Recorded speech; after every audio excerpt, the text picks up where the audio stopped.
Frank Lloyd Wright is a name that rings bells in Buffalo. His unique designs have been a part of the community more than most Buffalonians realize. His most famous house in Buffalo being the Darwin Martin House.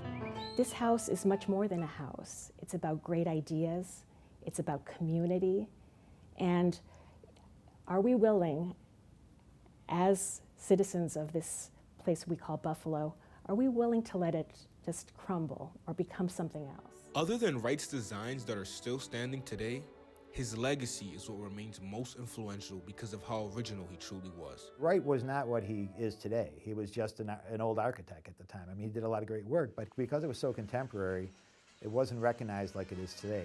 Michael Vaughn has been an architect for over 30 years. Vaughn was appreciative of Wright's originality. As many architects that think Frank Lloyd Wright's style was great, as many that probably despise his style, and that's typical of art. He didn't like skyscrapers, things that were just plopped on the ground. He wasn't a big fan of New York City. When he built the Guggenheim Museum in New York City, people were appalled at first because it was totally different than all the skyscrapers and everything that was there. As it turns out, it's a great piece of architecture. He had a huge influence on all architects, whether they're intentionally ignoring it or they're doing the same technique. Mary Roberts, the director of the Darwin Martin House, provides insight on the relationship between Darwin Martin, the original owner of the Martin House, and Wright. I would describe Darwin Martin and Frank Lloyd Wright as somewhat unlikely but lifelong friends. Roberts goes on to highlight how Martin's family got along with Wright himself, as well as their favorite parts of the house. I think they loved the interior spaces. Mrs. Martin wrote a very beautiful letter to Frank Lloyd Wright towards the end of her life, expressing her pleasure at having been able to live in his design for so many years.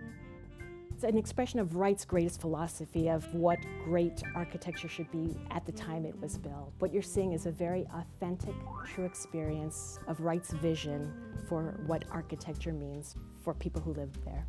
And then the room has all the elements of what Wright was thinking about when he was thinking about architecture, that it's not only about the building, but it's about everything that goes into the building too. Frank Lloyd Wright's partnership with Darwin Martin was unusual.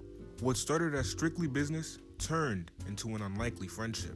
They were, in some ways, opposites, but at the same time, they were great friends. And I think they both had an appreciation for nature, for family, and for their individual careers.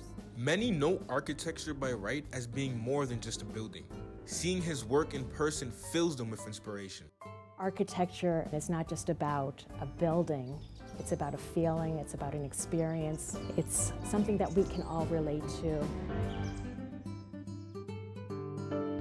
This house should not only influence architects, it should influence everybody. Without Frank Lloyd Wright, modern architecture wouldn't be where it is today.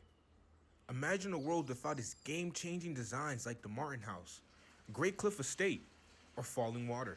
I think the world would still exist, whether there was a Frank Lloyd Wright or not. But I'd like to think that there would be just a little less beauty, a little less wonder, and a little less great design. He had such a strong influence. Would somebody have that strong an influence? I mean, I guess it's, I might say it's like if the Beatles never came along.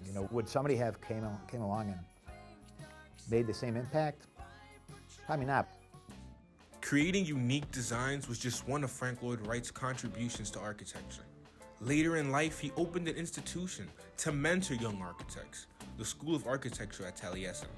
After 88 years, the school has closed its doors, but there's still hope that Wright's vision will live on.